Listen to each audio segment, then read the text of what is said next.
warahmatullahi wabarakatuh. Perkenalkan, saya Retno Wulansari SPD, guru sejarah di SMAN 1 Turenan.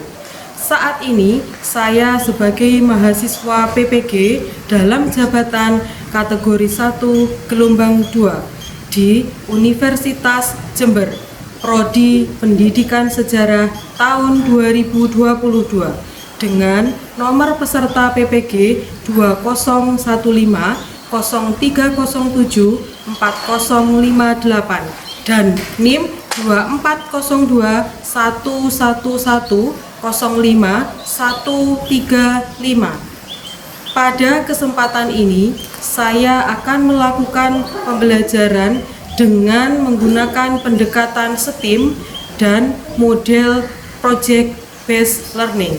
Selamat menyaksikan. Assalamualaikum warahmatullahi wabarakatuh. Waalaikumsalam warahmatullahi wabarakatuh. Selamat siang anak-anak. Siang. Apa kabar kalian hari ini? Alhamdulillah, saya kuat, saya sehat. Yes. Oke. Sebelum kita memulai kegiatan kita pada siang kali ini, kita awali dengan doa. Semoga pembelajaran kita pada siang kali ini diberkahi dan diridhoi oleh Allah Subhanahu wa Ta'ala. Kepada yang bertugas, dipersilahkan. Siap, gerak. Berdoa, mulai. Selesai. Baik, apakah ada yang tidak hadir pada kali ini? Alhamdulillah. Oke. Sebelum kita memulai pembelajaran sejarah pada hari ini, saya ingin mengingatkan apakah ada yang masih ingat pertemuan kemarin kita membahas tentang apa? Oke, Pak Dede. Yaitu membahas kehidupan manusia dalam dimensi ruang dan waktu dan cara berpikir sinkronis dan diakronis.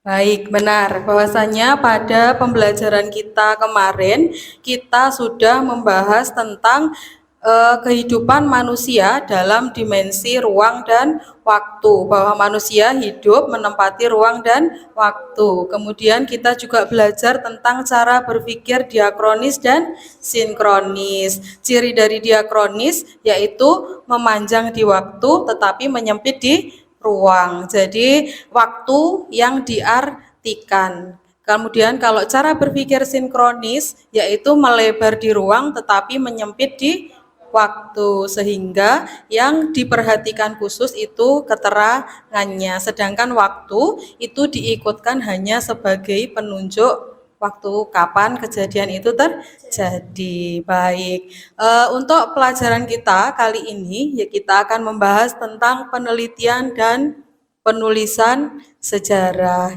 Nah, sebelum masuk pada materi, saya akan membacakan subelemen kita pada kali ini, yaitu apa? Peserta didik itu nanti diharapkan mampu memahami pengertian apa itu sumber sejarah. Kemudian yang kedua, mampu mengevaluasi langkah-langkah dalam penelitian sejarah. Oke, selanjutnya yaitu tujuan pembelajaran. Jadi tujuan yang pertama, melalui pengamatan video, nanti Ibu akan memutarkan video, dan literasi digital, peserta didik itu diharapkan mampu memahami pengertian dari sumber. Kemudian yang kedua, yaitu melalui penyelidikan secara berkelompok. Nah, peserta didik itu dapat melakukan penelitian. Jadi nanti kalian ketika sudah dibagi menjadi kelompok, itu kalian langsung melakukan penelitian sejarah. Kemudian yang ketiga, melalui hasil penyelidikan, melalui boleh di lingkungan sekitar tempat tinggal kalian, boleh juga dari perpustakaan, boleh juga ngambil dari internet.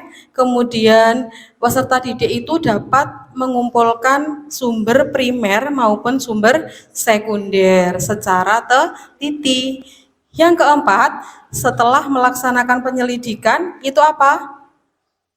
dapat mengumpulkan sumber primer maupun sekunder. Peserta didik itu berkelompok kemudian menafsirkan. Jadi dari sumber yang sudah kalian dapatkan tadi itu ditafsirkan. Jadi kalian baca, setelah kalian baca baru kalian menafsirkan atau menyatakan sebuah pendapat dari hasil kalian memadukan sumber-sumber yang sudah kalian peroleh itu secara teliti.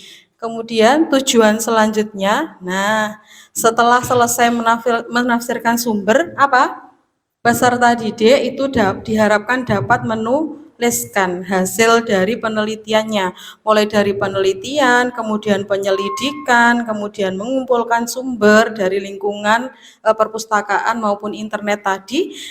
Kalian itu diharapkan mampu menuliskan atau namanya adalah historiografi. Boleh dalam bentuk ini aplikasi, boleh rekaman suara, boleh video, kemudian boleh komik, boleh poster dan seterusnya. Itu adalah secara kreatif, jadi nanti sesuai kesepakatan ya kelompok. Kemudian selanjutnya melalui kegiatan presentasi. Jadi peserta didik itu dapat apa? Memaparkan hasil penelitiannya atau menyajikan nanti melalui kegiatan presentasi. Setelah dipresentasikan melalui kegiatan presentasi peserta didik secara berkelompok itu diharapkan mampu apa? Mengkritisi hasil kerja temannya. Seperti itu ya. Oke. Nah, model pembelajaran yang Ibu gunakan kali ini yaitu adalah dengan menggunakan pendekatan STEAM.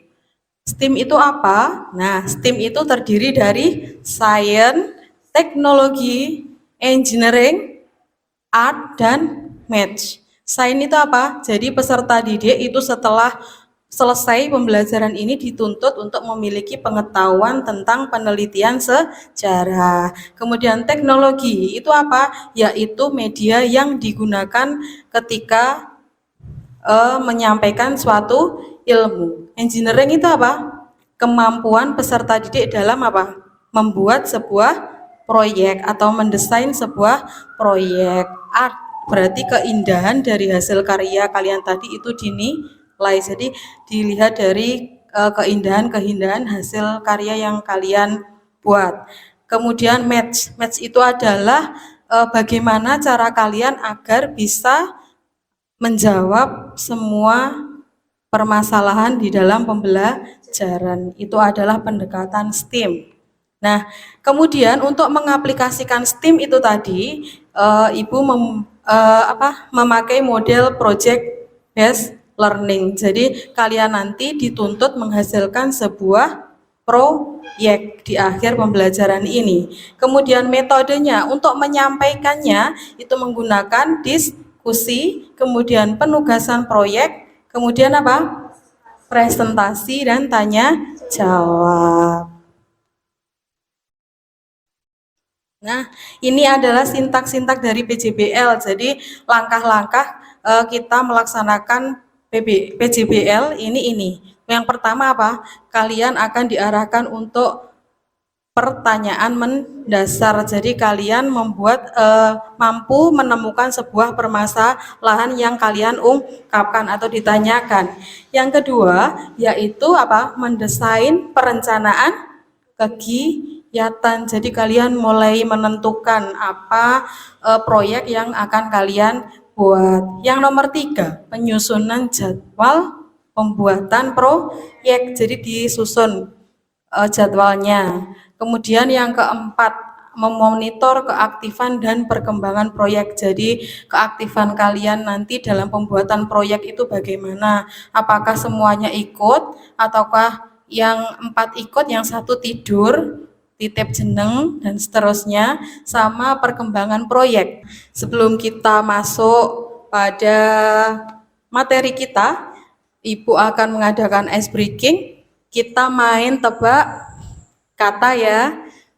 Saya mulai dari yang saya tunjuk, itu nanti silahkan ambil satu kata yang menyebutkan tentang nama sebuah negara. Yang saya tunjuk itu wajib menyambung kata dari yang saya tunjuk pertama ya.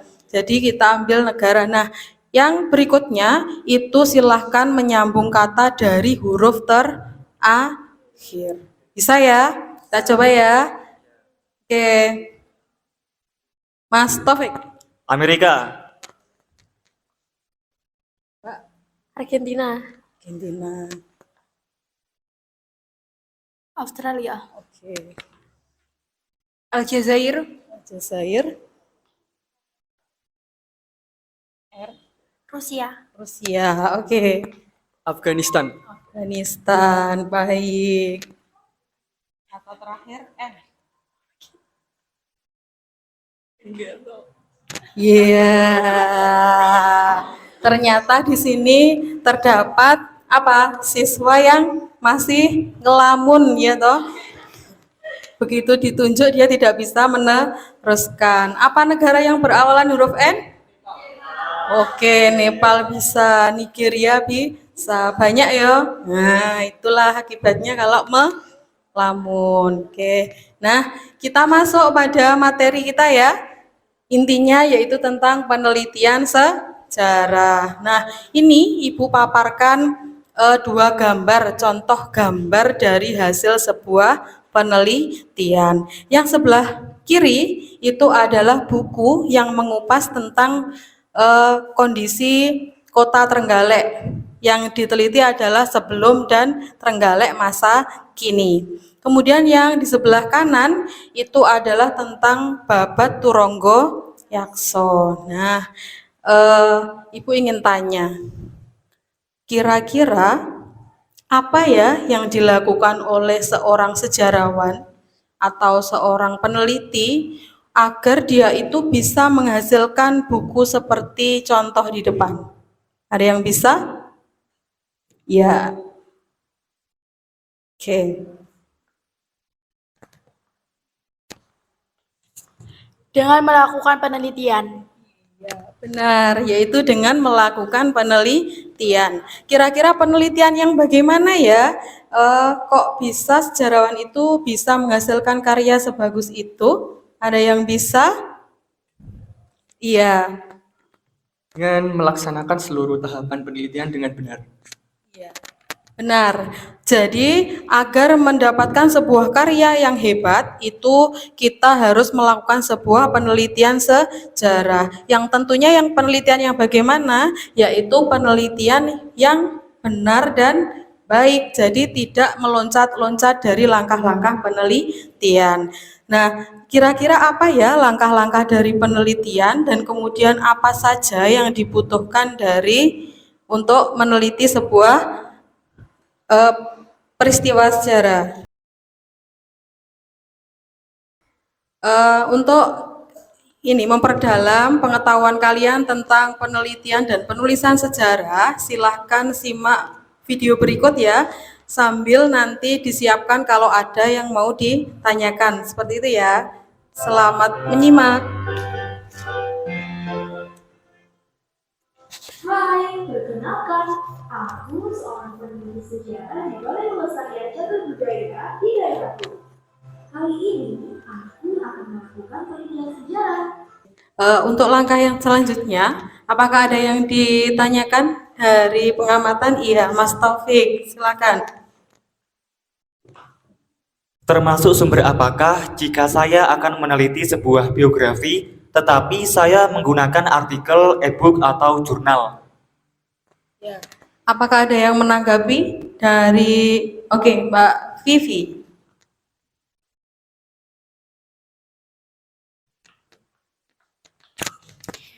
Baik, menurut saya, artikel, e-book, dan jurnal termasuk sumber sekunder karena peneliti hanya mengutip informasi dari sumber tersebut tanpa terjun langsung ke lapangan atau melakukan wawancara. Benar, benar sekali ya. Seperti yang terdapat dalam video tadi, bahwasannya kalau seperti jurnal, artikel, sama e-book itu adalah termasuk sumber sekunder. Sedangkan sumber primer itu seperti kalau peneliti itu datang langsung ke lapangan, kemudian melakukan wawancara dengan pelaku sejarah, atau juga dia mengambil data langsung ke lapangan, atau itu adalah sebuah translate dari misalkan kalau kalian mengangkat tentang cerita pada relief dinding Borobudur misalkan, itu berarti kalau kalian itu menerjemahkan, itu berarti kalian termasuk mengutip sumber primer. Sedangkan kalau kalian mengambil sebuah informasi dari penulisan orang lain, itu berarti namanya adalah sumber sekunder. Untuk selanjutnya, kalian silahkan duduk berdasarkan kelompok yang sudah Ibu share di grup kelas kita, berdasarkan heterogenitas kalian. Jadi silahkan duduk berdasarkan kelompoknya masing-masing ya.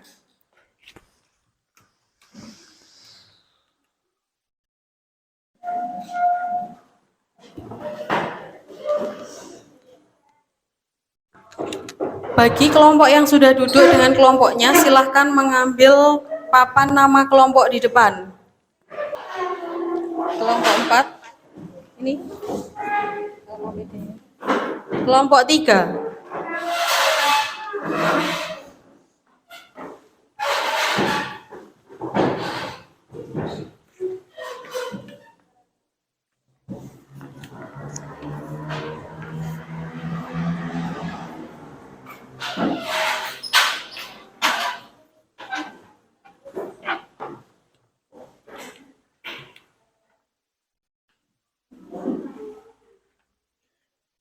Baik, LKPD sudah Ibu bagikan kepada kalian semuanya. Silahkan dilihat, kemudian dibaca panduan pengisiannya ya. Silahkan memulai untuk mendiskusikan dengan kelompok kira-kira proyek apa yang akan kalian kerjakan. Seperti itu ya. Menentukan topik silahkan, jadi nanti hasil karya yang sudah kita sepakati yaitu membuat apa? Sebuah penelitian sejarah. Jadi kalian membuat sebuah penelitian sejarah secara sederhana. Yang penting kalian bisa mengaplikasikan langkah-langkah dari penelitian sejarah. Jadi silakan ditentukan topiknya apa, kemudian heuristik atau sumber yang kalian gunakan itu apa, kemudian verifikasi, silahkan dikritisi dari sumber yang kalian ambil, itu dari keasliannya bagaimana, kemudian internnya seperti apa, kemudian setelah dikritisi nanti diapakan, diinterpretasikan. Jadi silahkan kalian menuliskan apa yang kalian sudah dapatkan dari membaca sumber-sumber yang sudah kalian temukan tadi. Kemudian yang terakhir yaitu kalian tuliskan sesuai kesepakatan kita tadi bahwa kalian menggunakan media apa? Microsoft Word dalam menuliskan hasilnya sementara. Habis itu kalian akan aplikasikan dengan apa? Aplikasi Niflip. Oke, silakan dimulai untuk menuliskan dalam LKPD tentang proyek kalian.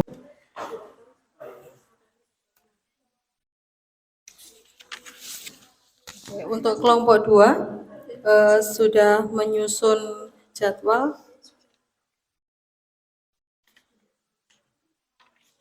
Iya.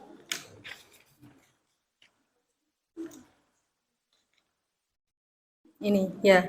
Jadi untuk kegiatan baik. Untuk yang nomor 1 itu membutuhkan waktu 10 menit. Oke, untuk persiapan media. Ya, sudah selesai. Kemudian ini yang bawahnya nanti diisi tentang bagaimana atau kesulitan-kesulitan apa yang kalian temukan. Oke. Apakah ada yang ditanyakan dari pengisian LKPD? Sudah cukup, ya. Baik. Untuk pembagian kelompoknya? Sudah jadi, Bu. Sudah disusun mengenai pembagian dari kelompoknya? Iya, sudah Bu. Tommy Saputra sebagai penyaji, Destri sebagai penyaji, Naning sebagai penyaji, Ihsan sebagai moderator, dan Dewi sebagai notulen. Baik, silakan dilanjutkan untuk ke LKPD berikutnya, yaitu menentukan alat, bahan, dan media yang digunakan. Itu ya. Oke.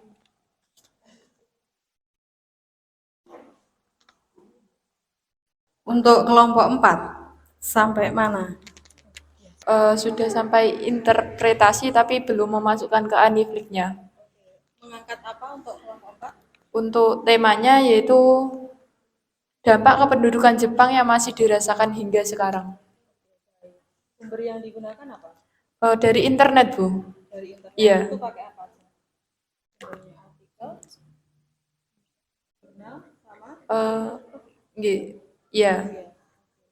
Untuk penulisan sumbernya sudah ada di situ, sumbernya dari mana? Sudah. Alamat websitenya Sudah. Berarti tinggal kurang historiografinya aja. Iya. Sama membentuk di Anifliknya. siap. Sudah.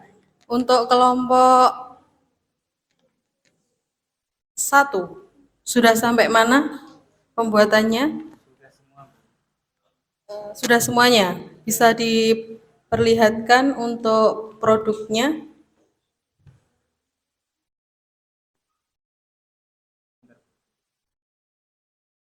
Bisa memaparkan topik yang dipilih tentang apa, kemudian Jadi kami memilih topik tentang sejarah Turunggoyakso, yaitu kesenian tari asli Kabupaten Trenggalek. sumber yang dipakai. Sumber yang kami peroleh yaitu dari internet tentang tari tersebut. Ya, artikel. Baiklah, dari kelompok 2 sendiri, topik yang dipilih adalah kegiatan perkemahan Wirakarya Melinjon yang dilaksanakan pada tanggal 30 Juni sampai 6 Juli 2022. Adapun sumbernya kami menggunakan sumber primer, yaitu dokumen pribadi kami ketika berada di sana. Setelah itu,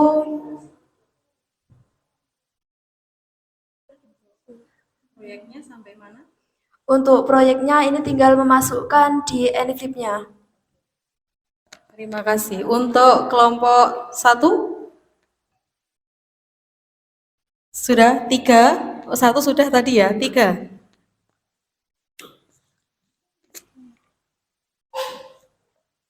Progres kelompok saya masih dalam pengumpulan pengumpulan sumber.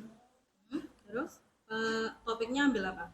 Kebijakan pemerintahan kolonial Belanda di Indonesia. Kemudian Sumbernya memakai artikel, jurnal, dan e-book. sudah sampai mana tahap pengerjaannya? Sampai verifikasi. Ya, terima kasih. Untuk kelompok 5, untuk kelompok 5 sampai mana pengerjaan proyeknya? Sudah sampai verifikasi. Oke, terus ambil topik apa? Ambil topiknya biografi Insinyur Soekarno. Sumber yang digunakan? Kami mengambil 3 sumber dari Wikipedia, dari yang satunya dari Gramedia, dan dari Kompas. Itu termasuk sumber apa semuanya? Itu sumber internet dari sekunder. Ya, terima kasih. Untuk pengerjaannya sudah sampai mana? Sampai verifikasi. Oke, berarti belum diimport ke. Belum, iya. Terima kasih untuk kelompok 5. Baik, karena pengerjaan proyek sudah selesai, jadi tiba saatnya yaitu untuk presentasi. Nah, untuk urutan presentasi itu saya urutkan mulai dari kelompok 1 ya. Kemudian untuk peserta didik atau kelompok yang tidak maju itu diharapkan untuk memperhatikan kelompok yang maju di depan. Nanti setelah selesai kelompok yang presentasi, kalian diharapkan memberikan kritik ataupun saran. Seperti itu ya. Untuk kelompok 1 dipersilahkan. Assalamualaikum warahmatullahi wabarakatuh. Kami dari kelompok 1 akan mempresentasikan hasil diskusi kami mengenai penelitian tentang Turonggo Yakso di Trenggalek. Sebelumnya, perkenalkan saya Nuha sebagai moderator. Saya Taufik sebagai penyaji. Saya Azalia sebagai notulen. Saya Aziza sebagai penyaji. Saya di sini akan menyajikan hasil penelitian kami tentang tari Turonggo Yakso. A. Pemilihan topik. Turonggo Yakso, kesenian asli Kabupaten Trenggalek. B. Heuristik. Untuk heuristik kami hanya menampilkan yaitu sumber sekunder karena kami mengambilnya dari internet atau artikel. Pada gambar 1 terlihat ini adalah salah satu gambar pada acara Festival Turonggo Yakso pada Kabupaten Trenggalek. Dan untuk gambar 2 yaitu gambar pencipta tari Turonggo Yakso. C. Verifikasi.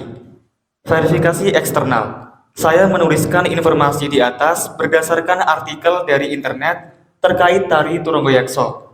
Turonggo Yakso adalah salah satu jenis tarian jaranan yang identik dengan Kabupaten Trenggalek. Sepintas tari Turonggo Yakso yaitu dibaca Turonggo Yakso. Sama persis dengan tari jaran kepang atau kuda lumping. Bedanya terletak pada bentuk kuda yang menjadi aksesoris utama. Jika pada kuda lumping, bentuk tunggangan menyerupai bentuk kuda. Namun dalam Turonggo Yakso, kepala kudanya berupa kepala raksasa yang berkaki kuda. Sekian presentasi dari kami. Apabila ada saran atau kritik, kami persilakan. Baik, izin mengomentari untuk hasil presentasi kelompok 1. Yang pertama, baik penulisan alamat, sumber seharusnya di bawah foto dengan format gambar, lalu di bawahnya alamat sumber, baru keterangan dari gambar. Yang kedua, tulisan dalam paparan banyak yang spasinya belum pas. Terima kasih. Assalamualaikum warahmatullahi wabarakatuh.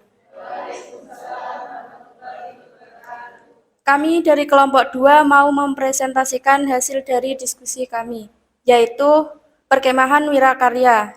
Sebelum kami mempresentasikannya, perkenalan, nama saya Rosalina Septiana, yaitu sebagai moderator. Saya Anidayu Febriana sebagai notulen. Kami mengambil pemilihan topik. Topik yang kami ambil adalah kegiatan perkemahan Wirakarya di Melinjon pada tanggal 30 Juni sampai 6 Juli 2022. Kemudian yang kedua, pengumpulan sumber. Dari sumbernya kami memiliki sumber primer, yaitu di saat foto kegiatan di saat acara tersebut dilaksanakan. Verifikasi eksternal. Saya menuliskan informasi di atas berdasarkan pengalaman saya dan memperkuat dengan mewawancarai teman saya yang juga mengikuti kegiatan tersebut. Foto sumber 1 dan 2 adalah foto kegiatan yang dilaksanakan pada saat perkemahan Wirakarya dilangsungkan. Ada yang ingin memberi kritik dan saran? Menurut kelompok kami, penulisan sumber seharusnya ditulis misalnya sumber 1.2 dokumen pribadi, lalu di dalam kurungnya dikasih keterangan. Baik, itu saja. Terima kasih. Perkenalkan, kami dari kelompok 3 yang beranggotakan Cinta sebagai pemateri, Nurleila sebagai pemateri, Salisa sebagai pemateri, dan Tira sebagai notulen, dan saya sendiri sebagai moderator.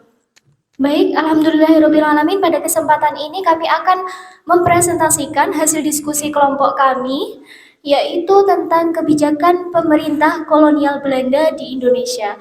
Untuk pemateri, dipersilakan. Kebijakan pemerintah kolonial Belanda di Indonesia pada abad ke-19 dan 20 pada bidang ekonomi. B. Pengumpulan sumber. Sumber yang kami dapatkan yaitu sumber sekunder. B. Verifikasi. 1. Eksternal. Dari ketiga sumber yang kami ambil, sumber pertama berisi tentang beberapa kebijakan pemerintahan Belanda di bidang ekonomi. Sumber kedua berisi tentang kebijakan pemerintah kolonial Belanda dengan lebih lengkap disertai tujuan dari setiap kebijakan tersebut. Setelah kami menganalisis informasi dari ketiga sumber di atas, kami tertarik untuk mengulas lebih dalam tentang kebijakan pemerintahan kolonial Belanda di Indonesia pada bidang ekonomi. Kami di sini dari kelompok 4 akan menyampaikan hasil diskusi kelompok kami. Terlebih dahulu perkenalkan dari kelompok kami, mulai dari Dedek Triwayuni sebagai penyaji, Kiki Haniful sebagai penyaji, Nanda Lutfi sebagai penyaji, Waita Nareswari sebagai notulen, dan saya sendiri Ingga Bramawati sebagai moderator. Dan selanjutnya silakan para penyaji untuk menyampaikan materi atau hasil diskusi kelompok kita. Yaitu pemilihan topik dari kelompok kami sendiri, yaitu memilih dampak kependudukan Jepang terhadap pendidikan di Indonesia. B. Pengumpulan sumber. Kami memiliki sumber yaitu berupa sumber sekunder. Sumber pertama yaitu menggunakan bahasa Indonesia dalam pendidikan atau pengajaran. Kedua, diperkenalkannya kegiatan upacara di sekolah, kemudian sampai sekarang masih dilakukan kegiatan tersebut. 3. Mendirikan beberapa tingkatan sekolah meliputi sekolah dasar 6 tahun, sekolah menengah pertama 9 tahun, dan sekolah menengah atas atau SLTA. Untuk verifikasi eksternal, kami menuliskan informasi di atas berdasarkan data yang kami dapatkan melalui internet, dan dari gambar di atas sudah disertakan link. Jika ingin mengetahui lebih detailnya, bisa mengunjungi link tersebut. Bila ada saran dan kritik dari kelompok lain, dipersilakan. Pertama, penulisan masih banyak yang salah dalam kalimatnya. Kedua, penulisan tidak rapi karena awalan antara poin 1 ke poin berikutnya tidak lurus. Itu saja, terima kasih. Kami dari kelompok 5 akan mempresentasikan hasil diskusi dari kelompok kami tentang biografi Insinyur Soekarno. Sebelumnya, perkenalkan, saya Muhammad Ihsan Fauzi sebagai moderator, Tommy sebagai penyaji, Diastri sebagai penyaji, Naning sebagai penyaji, dan Dewi sebagai notulen. Baik, masuk ke materi. Untuk penyaji, waktu dan tempat dipersilahkan. Oke, kita di sini mendapatkan materi biografi Insinyur Soekarno. Seperti yang gambar sebelumnya, di sini kita mengambil pengumpulannya sekunder karena kita mencari sumbernya dari internet. Oke, sebelum kita memasuki lebih dalam, saya ingin membahas latar belakangnya Soekarno terlebih dahulu. Insinyur Soekarno lahir pada 6 Juni 1901 di Surabaya, wafat pada 21 Juni 1970 di Jakarta. Soekarno lahir dengan nama Kusno Sosrodihardjo. Ketika berumur 11 tahun, namanya diubah menjadi Soekarno. Insinyur Soekarno adalah presiden pertama Republik Indonesia yang menjabat pada periode 1945-1967. Beliau akrab dipanggil dengan julukan Bung Karno, dan beliau dijuluki Bapak Proklamator. Verifikasi ada dua, yaitu eksternal dan internal. Eksternal, saya mengakses media sosial untuk mendapatkan ide dan informasi dari sumber-sumber yang sudah saya tempel foto-fotonya di atas. Foto ke-1, kedua, dan ketiga merupakan foto asli karena foto tersebut memiliki warna khas hasil foto zaman dahulu yang hitam putih. Baik, itu tadi hasil presentasi dari kelompok kami. Evaluasi untuk kelompok mengenai hasil karya kalian semuanya sudah sangat bagus, kemudian sudah sangat bervariasi, ada yang pakai sumber primer juga, ada juga yang menggunakan sumber sekunder. Kemudian dari langkah-langkah penelitiannya juga sudah lengkap semuanya. Hanya dari segi teknis, baik itu kesalahan penulisan, ada yang gandeng-gandeng, spasinya belum tepat, hanya perlu itu saja gitu ya. Nah, kemudian untuk sekarang silahkan memegang HP-nya masing-masing, kemudian silahkan dilihat link yang sudah Ibu bagikan. Nah, silahkan dikerjakan tes yang ada di Google Form yang sudah Ibu bagikan, itu silahkan dibuka, kemudian dikerjakan untuk mengetahui seberapa dalam atau seberapa paham kalian terhadap materi tentang penelitian dan penulisan sejarah. Itu ya, silakan dikerjakan. Ibu beri waktu 10 menit dari sekarang.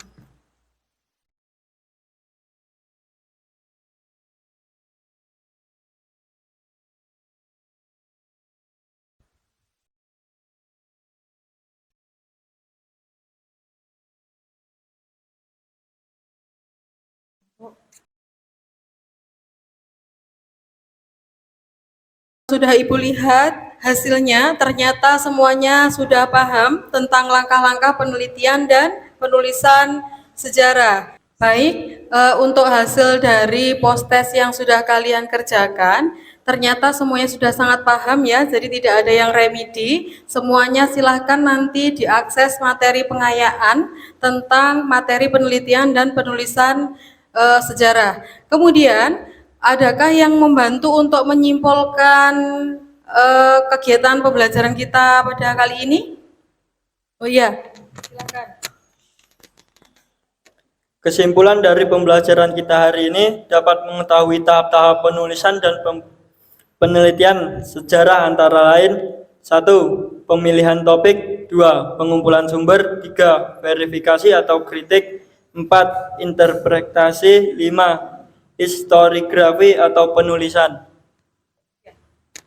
Baik, benar ya, bahwasannya kesimpulan tentang materi kita kali ini yaitu kalian harus memahami apa itu pengertian dari sumber sejarah. Jadi segala sesuatu yang bisa kita gunakan untuk mendapatkan informasi untuk penulisan sejarah tentang peristiwa-peristiwa sejarah itu bisa kita sebut sebagai sebuah sumber. Sumber itu nanti dibagi menjadi dua, ada yang primer dan ada yang sekunder. Untuk yang primer itu didapatkan oleh peneliti atau penulis langsung ketika mereka turun ke lapangan. Sedangkan sumber sekunder itu bisa didapatkan dari penulis atau peneliti itu merujuk atau mengambil dari informasi yang sudah ditulis oleh orang lain. Boleh artikel, boleh jurnal, dan boleh e-book. Itu adalah sumber sekunder. Itu ya, bisa dipahami ya anak-anak? Ya, baik. Setelah ini, Ibu ingin menanyakan, kira-kira menurut kalian bagaimanakah kegiatan pembelajaran kita pada kali ini? Ada yang oke, Mbak Eli? Ya, baiklah, terima kasih. Menurut saya, pembelajaran kali ini sangat menyenangkan karena kita jadi paham bagaimana sih langkah-langkah dalam penelitian dan melalui video yang Ibu tayangkan, kita dapat mengetahui apa sih sumber-sumber sejarah. Jadi tidak hanya terpaku pada satu sumber. Untuk refleksi pembelajaran hari ini, yang pertama, kami jadi tahu aplikasi AnyFlip dan bisa menggunakan aplikasi AnyFlip. Untuk yang kedua, kegiatan pembelajaran kali ini banyak memberikan kesempatan pada peserta didik untuk bertanya dan mengutarakan pendapat. Itu saja, Bu. Terima kasih. Terima kasih. Karena kita sudah waktunya habis, maka Ibu mengingatkan untuk pertemuan depan jangan lupa untuk mempelajari materi berikutnya yaitu tentang apa? Kehidupan pra-aksara di Indonesia. Jadi silahkan mencari sumber, baik boleh membaca buku paket maupun apa? Internet. Oke. Setelah berakhir pembelajaran kita hari ini, Ibu tutup, kita berdoa bersama. Untuk yang bertugas silakan memimpin doa. Kita duduk siap, berdoa, mulai. Terima kasih anak-anak. Saya akhiri. Assalamualaikum warahmatullahi wabarakatuh.